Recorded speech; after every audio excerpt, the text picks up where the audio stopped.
আরে আরে, এটা কি হচ্ছে? ঘড়ির কাঁটায় তখন রাত 3টে, আর আমরা কিন্তু তখন দেখছিলাম মুভি।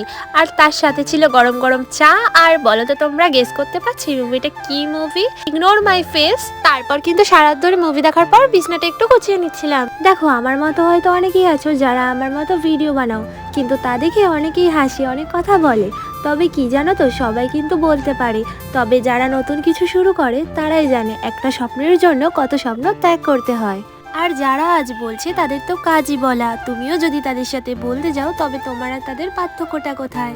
আর সবশেষে আমি একটা কথাই বলবো, নিজের কাজ নিজে করে যাও, একদিন তুমিও সব পারবে। তারপরে কিন্তু তোমাদের সাথে কথা বলতে বলতে দুপুরে খাওয়া দাওয়াটাও শেষ করে নিয়েছিলাম। তারপর কিন্তু তোমাদের সাথে কথা বলতে বলতে চলে গেছিলাম স্টেশনে গিয়ে মাকে প্রণাম করে নিলাম। দেখো মায়ের মুখটা কি মিষ্টি। তারপর কিন্তু আমাদের এখানে হচ্ছিল মেলা, আর দেখো কত স্টল বসেছে, ছোট্টখাটো কিন্তু বেশ সুন্দরই করেছে।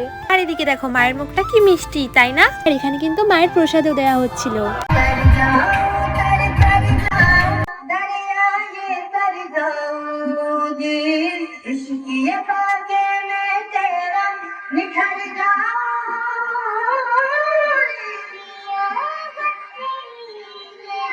এবার আমি বাড়ি যাই, টাটা।